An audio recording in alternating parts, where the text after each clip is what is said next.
সবারই চাই, সবার মনে চাই ইনশাআল্লাহ। হাত নামান। এখন পর্যন্ত আমার মনে চাইতেছে গা আমি রাজু মার্কেটটা যেতাম গা উত্তরা, কিন্তু আমি সারাদিন বইয়ে বইয়ে হেলাল মার্কেট চা খাইছি, তাহলে আমি যাইতে পারবাম? যেতাম নাকি? আমার মনে চাইতেছে না? লোকগুলা কথা কয় না রে। আমার পুরা মনে চাইতেছে যে আমি কই যাবো গা বসুন্ধরা এই যমুনা ফিউচার পার্কে যাবো গা মার্কেট করবো বলে, খুব মনে চাইতেছে, কিন্তু আমি ঘরে বইয়ে বইয়ে মোবাইল টিপতেছি, তাহলে মোটামুটি আমার যাওয়া হয়েছে। তো তাহলে আপনারা মাহফিল বইয়ে খুব চাইতেছেন জান্নাতে যাবো গা, কিন্তু যেই না গেলে জান্নাতে যাওয়ান যাবো, সেই না যান না, তাহলে মোটামুটি জান্নাতেও তো গেছেন গা। কথা কয় না? আল্লাহু আকবার। তাহলে এইটাই কথা। 3 নম্বর প্রশ্ন ছিল মসজিদে কি পাওয়া যায়? বলেন মসজিদে জান্নাত পাওয়া যায়। কথা কয় না লোকগুলা? মসজিদে জান্নাত পাওয়া যায়। মসজিদে কি পাওয়া যায়? জান্নাত পাওয়া যায়। জান্নাত পাওয়া যায়, জান্নাত পাওয়া যায়। এই জন্যই উম্মতের উলামায়ে কেরাম বলেন মসজিদ হলো জান্নাতের গাড়ি, মসজিদ হলো জান্নাতের, আরো জোরে কন্যা, মসজিদ হলো জান্নাতের। এখন আপনি বলবেন উত্তরখানের মানুষ তো আপনারা, আপনারা প্রশ্ন করবেন হুজুর জান্নাতে যাইতে গাড়ি লাগবে কেন লাগে? উলামায়ে কেরাম বলেন হ্যাঁ, গন্তব্য যদি দূরে হয় গাড়ি ছাড়া যাওয়া। বলেন তো এইখান থেকে হাইটা মাজার গেলাম গা, উত্তর আজমপুরও গেলাম গা, এয়ারফুটি গেলাম গা, এই জন্য কক্সবাজার একটা কথা কয় না রে? কেন কয়? দূরত্ব অনেক বেশি, এনে যাইতে গেলে কি লাগবে? গাড়ি লাগবে। এখন গাড়ি দিয়া না আপনি কক্সবাজার গেছেন গা, এই জন্য সৌদি আরব মোটামুটি গাড়ি দেয় কেন? কই ওইটা আরো বেশি দূরে, ওইটা বিমান লাগবো, বিমান দিয়া না সৌদি চইলা গেলেন, এই জন্য চাঁদের দেশে চাঁদের গ্রহে ওই নাকি আপনি বিমান দিয়া যাবেন গা। কয় না না না, ওই না গেলে রকেট লাগবে। কেন কেন? বলে দূরত্ব যত বেশি হবে বাহন তত উন্নত লাগবে, দূরত্ব যত বেশি হবে বাহন তত দ্রুতগামী লাগবে, দ্রুত গতির লাগবে। এখন আমাদের গন্তব্য হলো আল্লাহর জান্নাত। চলেন আমরা লক্ষ্য কইরা দেখি জান্নাত কত দূরে। এই জন্য আল্লাহ তাআলা কোরআনে হাকিমের মধ্যে বলেন কুল নাহবিতু মিনহা জামিয়া। আল্লাহ তাআলা যখন বাবা আদম মা হাওয়াকে জান্নাত থেকে বের করবেন, আল্লাহ বলেন ইহবিতু মিনহা, তোমরা এখান থেকে নেমে যাও। নেমে যাও নামে কেমনে? উপর থেকে নিচের দিকে। তার মানে বোঝা যায় কি আমরা নাইমা নিচে চলে আসছি। আমরা কোথায় চলে আসছি? আরে কথা কই না? তাইলে আমরা আছি নিচে, জান্নাত আছে আরো জোরে কোন কত উপরে। এলাকার 10 তলা বিল্ডিং এর উপর উঠে লাফ মারলে সোজা জান্নাতে গিয়ে ঢুকবেন না। আর কথা কই না? বাংলা লিঙ্ক টাওয়ারে উঠে লাফ মারলে সোজা জান্নাতুল ফিরদাউসে গিয়ে ঢুকবে। কই না না না না, উপরে উপরে, কত উপরে আন্দাজ করতে চাই না। বলেন তো দেখি বিজ্ঞান কি কয়? কই পৃথিবী নামক গ্রহে দাঁড়ায়া উপর দিকে তাকাইলে যে সূর্যটাকে একটা ফুটবলার রুটির মতো মনে হয়, রুডির মতো মনে হয় না, কারণ সৌদি আরবের রুডি 4টা সূর্যের সমান। কথা কয় না? যারা হজ উমরা করছেন দেখছেন না, 1 রিয়াল দিয়া রুটি একটা দিছে, একটা খাওয়ান যায় না। তার মানে বোঝা যায় কি সূর্যটা রুটির চাইতেও। কথা কই না? দেখতে তো ছোট লাগে, তো ছোট কম। আল্লাহু আকবার। কিন্তু বিজ্ঞান কি বলে? কই তুমি যে দেখতেছো এটা ফুটবলের মতো আর রুটির মতো না না না না, এইটা ফুটবল আর রুটির মতো না, অনেক বড় অনেক বড়। কই কত বড়? তো বিজ্ঞান আমাদেরকে বলে যে এই পৃথিবী নামক গ্রহটাতে তুমি তারায়া সূর্যটারে রুটির মতো মনে করতেছো, ওই রুটির মতো সূর্যটা তোমার এই পুরো পৃথিবী নামক গ্রহটার চাইতে 13 লক্ষ গুণ বড়। দেখা যায় কেন? দূরত্বের কারণে। দূরত্বের কারণে এই সৌর জগতের ক্ষুদ্র একটা গ্রহ আমাদের এই আজ, আমাদের এই পৃথিবী, এই রকম সৌরজগৎ মহাশূন্যে কত হাজার কোটি আছে, দুনিয়ার কোনো বিজ্ঞান বলতে পারবে না। বিজ্ঞান কি বলে? 10,000 কোটি নক্ষত্র নিয়ে একটা গ্যালাক্সি হয়, ছায়াপথ হয়। এই গ্যালাক্সি নিজের কক্ষপথে ঘুরতে ঘুরতে ঘুরতে ঘুরতে মাঝে মাঝে এই মহাশূন্যে কিছু অন্ধকার গর্ত আছে, ব্ল্যাক ব্ল্যাক হোল বলে, ব্ল্যাক হোল, অন্ধকার গর্ত। এই গ্যালাক্সি যখন ব্ল্যাক হোলের মুখের কাছে চইলা যায়, ওই ব্ল্যাক হোল গোটা 10,000 কোটি নক্ষত্রওয়ালা গ্যালাক্সিটাকে চকলেটের মতো গিলা ফালায়। এই দ্বারা আর খুঁজা পাওয়া যায় না। শুধু বিজ্ঞানেরই কথা না, না, না, না, ব্ল্যাক হোলের কথা আল্লাহ তাআলা 1450 বছর আগে কুরআনের ভিতর বলেছেন। আল্লাহ বলেন, আল্লাহ তাআলা বলতেছেন, লা উকসিমু বিমাওয়াকিন নুজুম ওয়া ইন্নাহু লাকসামুন লাউ তা'লামুন আযীম। আল্লাহ বলে, আমার বান্দারা, আমি আল্লাহ শপথ করতেছি এমন একটা জায়গার। আল্লাহ কই নুজুম, মাওয়াকিন নুজুম। নুজুম এটা নাজমুনের বহুবচন। নাজমুন মানে একটা তারকা, একটা নক্ষত্র, আর নুজুম মানে অসংখ্য অগণিত নক্ষত্র। আল্লাহ বলেন, আমি শপথ করতেছি এমন জায়গা, যেই জায়গাটায় গেলে অসংখ্য অগণিত তারকা হারায়া যায়, পতিত হয়ে যায়। ওইখানে গেলে আর খুঁজে পাওয়া যায় না। আল্লাহ কয়, ওয়া ইন্নাহু লাকসামুন লাউ তা'লামুন আযীম। আই ওয়া ইন্নাহু লাকসামুন আযীম লাউ তা'লামুন। আল্লাহ কয়, এ বান্দারা, আমি আল্লাহ যে কত বড় জিনিসের কসম খাইছি, যদি তোমরা বুঝতা তাইলে বুঝতে পারতা জিনিসটা কত বড়। আজকের 2025-এ আইসা বিজ্ঞানের উন্নয়নে আমরাও জানি আমার আল্লাহ কত বড় জিনিসের কসম খাইছে, যেখানে কোটি কোটি তারকা মুহূর্তের ভিতর হারায় যায়। বিজ্ঞান বলে এইরকম ব্ল্যাক হোল মহাশূন্যের ভিতরে কত হাজার কোটি আছে, দুনিয়ার কেউ বলতে পারবে না এগুলো কই আছে। আল্লাহ তাআলা বলেন, ইন্না যায়্যানাস সামাআদ দুনিয়া বিজিনাতিনিল কাওয়াকিব। কাওয়াকিব কাওকাবুনের বহুবচন। আল্লাহ তাআলা বলে, হে বান্দারা, তোমাদের পৃথিবী, মঙ্গল, বুধ, বৃহস্পতি, তোমাদের নেপচুন, প্লুটো, জুপিটার, তোমাদের আকাশগঙ্গা, তোমাদের গ্যালাক্সি, তোমাদের ব্ল্যাক হোল, যা দেখলা না দেখলা, এই সব আমি আল্লাহ রাখছি দুনিয়ার আকাশের নিচে। দুনিয়ার আকাশের নিচে এগুলা দিয়া দুনিয়ার আকাশ সাজাইছি। আল্লাহর কুরআন বলে, এমন আকাশ আছে 7টা, মহাশূন্য 7টা, আকাশ 7টা, মহাশূন্য 7টা।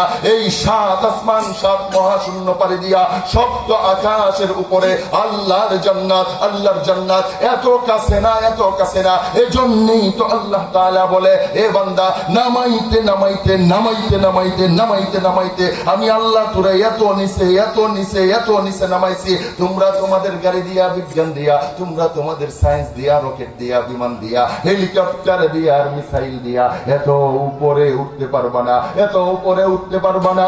কিন্তু আমি আল্লাহ রহমান, আমি আল্লাহ রহিম। এই জন্য আমি আল্লাহ তোমারে এত নিচে নামানোর আগে, এত নিচ থেকে আবার আমার এত উপরের জান্নাতে ঢোকানোর জন্য তোমার জন্মের আগেই আমি আল্লাহ তোমার জান্নাতের গাড়ি পাঠায়া দিছি। ওই জান্নাতের গাড়ি কোনটা? উম্মতের উলামায়ে কেরাম বলেন, ওই জান্নাতের গাড়ি হলো, আরে জোরে কয় না লোকগুলা, ওই জান্নাতের গাড়ি হলো মসজিদ। এখন আপনি বলবেন, হুজুর বানায় বানায় করনি। না না না না, মসজিদ যে জান্নাতের গাড়ি, এইটা আল্লাহ কুরআনে বইলা দিয়েছে। সুবহানাল্লাহ কইেন না, জোরে কোন না, গলা ফাড়ায় বলেন না সুবহানাল্লাহ। বলেন তো দেখি, গাড়ি কারে কয়? যেটাতে হেলাল মার্কেটে উঠলে উত্তরানিয়া নামায়, কথা কয় না? যেটা হেলাল মার্কেটে উঠলে কই নিয়া নামায়, এটারে কয় গাড়ি। যেটাতে আব্দুল্লাহ ভুট্টা উঠলে রংপুর নিয়া নামায়, মানি সিং নিয়া নামায়, এটা তো টেবো এটা হোক এনে তোমার জায়গার ভিতরে, এটার নাম কি? আল্লাহু আকবার। তাইলে মসজিদ যে জান্নাতের গাড়ি, এটা মোল্লার কথা না, কথাকার। আল্লাহ তাআলা কুরআনে হাকীমের মধ্যে বলেন, ইন্নাল্লাযীনা আমানু ওয়া আমিলুস সালিহাতি কানাত লাহুম জান্নাতুল ফিরদাউসি নুজুলা। আল্লাহ তাআলা বলেন, হে দুনিয়ার আমার বান্দারা, নিশ্চিতভাবে যারা ঈমানদার এবং নেক আমল করে। এই আয়াতের ব্যাখ্যা কি? ঈমানদার যদি নেক আমল করে, এ ভালো করে বুঝবেন, ঈমানদার যদি নেক আমল করে। এখন নেক আমল কোনটা? আল্লাহর পয়গম্বরকে জিজ্ঞেস করা হয়, ইয়া রাসূলুল্লাহ আইয়ুল আমালি আহাব্বু ইলাল্লাহ, ও আল্লাহর পয়গম্বর, নেক আমল আমলের ভিতরে আল্লাহর কাছে সবচাইতে পছন্দের আমল কোনটা? আল্লাহর পয়গম্বর বলেন আসসালাতু আলা ওয়াক্তিহা। হে দুনিয়ার আমার উম্মতেরা শোনো শোনো, বান্দার সারা জিন্দেগীর সকল ইবাদতের ভিতরে আল্লাহর কাছে সবচাইতে পছন্দের ইবাদত হলো সময় মতো নামাজ পড়া। সময় মতো নামাজ পড়া, সময় মতো নামাজ পড়া, এইটা দায়েমি সবচাইতে দামি আমল, সবচাইতে দামি আমল। উম্মতের উলামায়ে কেরাম বলেন আসসালাতু জামিউল ইবাদা, নামাজ সকল ইবাদতের সমষ্টি। এইখানে অনেক ইবাদত আছে। বলেন তো আপনারা অমনোযোগী না না? শুনতেছেন? শুনতেছি। আমি কি কইতাম না সেরিয়ালতাম? আল্লাহু আকবার। নামাজ হলো সকল ইবাদতের সমষ্টি, সকল ইবাদতের মূল, সকল ইবাদতের মাথা। ইবাদতের ভিতরে নামাজের চাইতে বড় কোনো ইবাদত নাই। কারণ হজ জীবনে একবার, রোজা 1 মাস, জিহাদ যদি প্রয়োজন হয়, আর বাকি যত ইবাদত আছে এগুলো দায়মান না, কিন্তু নামাজ দায়েমি ইবাদত। এজন্যই আল্লাহ সকল ইবাদত এইটার ভিতর ঢুকায় দিয়েছে। বলেন তো দেখি, আফজালুল ইবাদাতি তিলাওয়াতুল কুরআন, কুরআনের তিলাওয়াত ইবাদত, নামাজে তেলাওয়াত। আর কথা কয় না? আছে না নাই? জিকির আলাদা ইবাদত, নামাজে জিকির আছে না নাই? আল্লাহু আকবার, সামি আল্লাহু লিমান হামিদা, রব্বানা লাকাল হামদ, সুবহান রাব্বিয়াল আলা। নামাজে জিকিরও আছে। বলেন তো দেখি, রোজা একটা ইবাদত, নামাজে রোজাও আছে। বলবেন কেমনে আছে? কয় রোজা রাখলে খাওয়া যায় না, নামাজে দাঁড়াইলেও কথা কয় না রে লোকগুলা। তাইলে নামাজে রোজাও আছে। জিহাদ একটা ইবাদত, নামাজে জিহাদও আছে। জিহাদ মানে কি? আমিরের নির্দেশনা, আমিরের আনুগত্যের উপর থাইকা নিজের জীবন আল্লাহর জন্য বিলায় দেওয়া, এইটা প্রশিক্ষণ নামাজের ভিতরে হয়। আমিরের এতাত, নেতার নেতৃত্ব মাইনা নেওয়া। ইমাম যদি আধা ঘন্টা রুকু দিয়া থাকে, সভাপতির বাপেরও ক্ষমতা নাই কমর সোজা করতো। তাহলে এটা নেতৃত্ব শেখায়, আনুগত্য শেখায়। নামাজে জিহাদের এই প্র্যাকটিসও আছে। এই জন্যই বলে নামাজ জামিউল ইবাদা। রাসূল বলেন ইবাদতের ভিতরে এর চাইতে দামি কোনো ইবাদত নাই। তাইলে আল্লাহ কি কয়? ইমানদার যদি নেক আমল করে, রাসূল বলেন সবচাইতে বড় নেক আমল হলো সময় মতো নামাজ আদায় করা। তাইলে কি বোঝা যায়? ইমানদার যদি অন্তত সময় মতো নামাজ আদায় করে, আল্লাহ তাআলা কি বলে? কানাত লাহুম জান্নাতুল ফিরদাউসি নুজুলা খালিদিনা ফিহা। আমি আল্লাহ আমার ওই বান্দাটারে চিরস্থায়ীভাবে সর্বোচ্চ জান্নাতে ঢুকায়া দিব। তাইলে কি বুঝলেন? ইমানদার যদি সময় মতো নামাজ আদায় করে, আল্লাহ কয় সর্বোচ্চ জান্নাতে চিরস্থায়ীভাবে ঢুকায়া দিব। এখন আপনাকে জিজ্ঞেস করি, বলেন তো দেখি, সময় মতো নামাজ আদায় করা হয় কোথায়? বলেন না কোথায়? তাইলে কি বোঝা যায়? ইমানদার যদি হায়াতে জিন্দেগিতে সময় মতো মসজিদে ঢুকে, আল্লাহ তারে মরার পরে জান্নাতে নিয়ে নামাবে। মসজিদ জান্নাতের গাড়ি, এটা হুজুরের কথা, কার কথাকার কথাকার? আল্লাহু আকবার। তাহলে এখন আমরা শেষ, আমার পরে আরেকজন আলোচক আছে, লম্বা কথা এগুলা। আল্লাহু আকবার। অতি সংক্ষেপে শেষ করি। আপনি বলবেন হুজুর মসজিদ যে জান্নাতের গাড়ি, এটা তো বুঝলাম, কিন্তু গাড়ি চালাইতে তো ড্রাইভার লাগে। আরে কথা কই না? গাড়ি কি নিজে নিজে চলতেছে? বলে গাড়ি চালাইতে গেলে এটার একজন নিয়ন্ত্রক লাগে কি লাগে না? উলামায়ে কেরাম বলেন হ্যাঁ, মসজিদের ভিতর একজন ড্রাইভারও আছে, একজন নিয়ন্ত্রক আছে, এইটার একজন চালক আছে। কই আছে? কই তোমার দুনিয়ার গাড়িটা কই আছে? তো দুনিয়াওয়ালারা উত্তর দেয়, কই ছায়া দেহ সবার সামনে, আলাদা একটা আসন, আলাদা একটা চেয়ার, আলাদা একটা জায়গা। সে যখন তার জায়গাটায় বসে ইজ্জত বাইরা যায়, সম্মান বাইরা যায়, মর্যাদা বাইরা যায়। স্কুলের প্রফেসর হেও যদি গাড়ি তুলে, হেডারেডা হ্যাঁ উস্তাদ। আরে কথা কই না? কলেজের অধ্যাপক, এটা 20 বছরের ড্রাইভার রে কি ডাহে?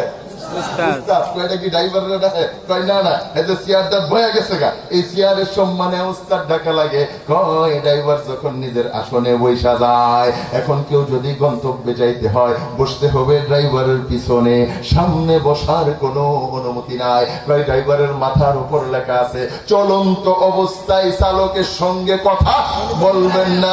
কেন? কই এটা ড্রাইভারের সম্মান, তার সঙ্গে কোনো কথা নাই।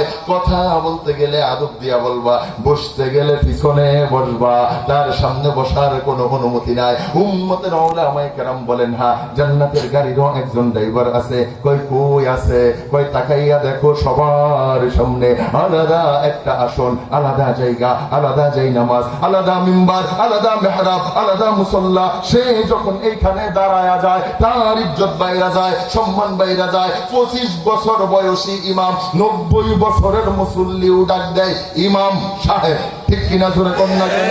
কি ডাকে কয়? ইমাম সাহেব। যেটা ইমামের লগে সাহেব কয় না, এটা তো মানুষই না। এই কথা জোরে কর, আপনারা কথা বুঝেন?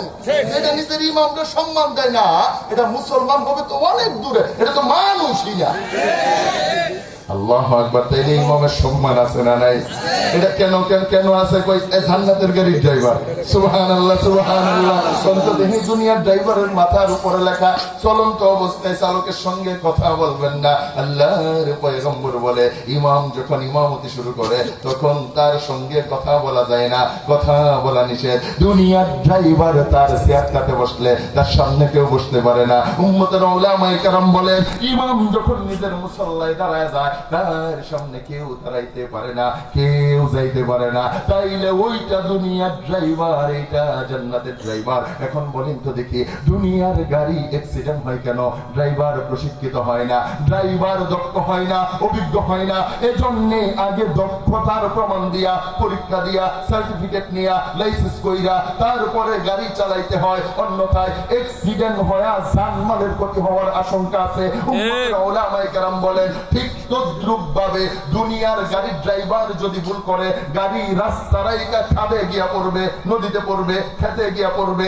জান্নাতের গাড়ির ড্রাইভার যদি ভুল কইরা বসে, তাইলে গাড়ি জান্নাতের রাস্তা রাইখা জাহান্নামে গিয়া ঢুকবে, মুসলিমদেরকে জাহান্নামে নিয়ে যাবে। এজন্যই জান্নাতের গাড়ির ড্রাইভার প্রশিক্ষিত হওয়া লাগে, দক্ষ হওয়া লাগে, বিজ্ঞ হওয়া লাগে। এজন্যই তাদের প্রশিক্ষণ কেন্দ্র দরকার, দক্ষতা আর অভিজ্ঞতা বাড়ানো দরকার, লাইসেন্স দেওয়া দরকার, সার্টিফিকেট দেওয়া দরকার। কারণ দুনিয়ার গাড়ির ড্রাইভারের চাইতে জান্নাতের গাড়ির ড্রাইভার আরো 1000 গুণ বেশি দক্ষ হওয়া লাগবে। এজন্যই উম্মতের উলামায়ে কেরাম বড় চিন্তা ফিকির করতে করতে করতে করতে জান্নাতি ড্রাইভারদেরকে প্রশিক্ষণ দেওয়ার জন্য, দক্ষ আর অভিজ্ঞ বানানোর জন্য এইরকম জামিয়া আবু বকর সিদ্দিকিয়া মাদ্রাসা, এই মাদ্রাসা দুনিয়ার কিচ্ছু শেখানো হয় না, জান্নাতের ড্রাইভার শেখানো হয়। এই মাদ্রাসায় জান্নাতের ড্রাইভার তৈরি হয়, এইখান থেকে দক্ষ বানানো হয়, অভিজ্ঞ বানানো হয়। দুনিয়ার ড্রাইভার কি শিখে? রাস্তার কোথায় গিয়া স্লো করতে হবে, কোথায় ডাইনে, কোথায় বামে, কোথায় আস্তে, কোথায় জোরে, কোথায় গতিরোধক, কোথায় কি করতে হবে। আমরাও মাদ্রাসাতে এগুলাই শেখাই। জান্নাতে যাইতে গিয়া কোথায় কোথায় বাঁক আসবে, কোথায় শয়তানের ধোঁকা আসবে, কোথায় দুনিয়ার লালসা আসবে, এগুলো সব কভার কইরা সে যেন মুসল্লিদেরকে নিয়ে জান্নাতে যাইতে পারে, এইটার শিক্ষা দেওয়া হয় এই রকম মাদ্রাসাগুলোতে, এই রকম মাদ্রাসাগুলোতে। সুতরাং উম্মত যদি জান্নাতে যাইতে চায়, উম্মত যদি জান্নাত কামনা করে, মাদ্রাসা ছাড়া বিকল্প কোনো রাস্তা নাই, মাদ্রাসা ছাড়া জান্নাতে যাওয়ার কোনো রাস্তা নাই। কারণ মাদ্রাসা না থাকলে ড্রাইভার প্রশিক্ষিত হবে না, মুসল্লি নিয়ে জাহান্নামে গিয়া ঢুকবে। জান্নাতে যাইতে গেলে মাদ্রাসার দরকার। এজন্যই তো উম্মতের উলামায়ে কেরাম বলেন, এই দুনিয়ার প্রত্যেকটা মাদ্রাসা এক একটা ড্রাইভারের প্রশিক্ষণ কেন্দ্র। সুবহানাল্লাহ, আরো জোরে বলেন সুবহানাল্লাহ। আমরা সবাই এই প্রশিক্ষণ কেন্দ্রের পক্ষে আছি না নাই? আছেন? আল্লাহকে 2 হাত তুলে দেখান। নারায়ে তাকবীর, নারায়ে তাকবীর। এখন বলেন তো, প্রশিক্ষণ দেই যে এই বইটার নাম কি? হাত নামান। যে বইটা দিয়ে প্রশিক্ষণ দেওয়া হয়, এই বইটার নাম কি? এই কোরআনে পারা আছে কয়টা? পারা আসতে কোন কয়টা? এই 30 পারার মোহাব্বত আমাদের সবার দিলে আছে না নাই? কার কার আছে? আমার আল্লাহকে হাত তুলে দেখায়। নারায়ে তাকবীর। এই 30 পারার মোহাব্বতে 30 জন আল্লাহর বান্দা চায়, 30 পারার মোহাব্বতে 30 জন আল্লাহর বান্দা চায়। হাত নামান, হাত নামান। 30 পারার মোহাব্বতে 30 জন আল্লাহর বান্দা চায়। মাদ্রাসায় প্রতি মাসে 40 বস্তা চাউল, বছরে প্রায় 400 বস্তা চাউল লাগে। এইখানে পোলাপান আপনার দেওয়া চাউল খায়া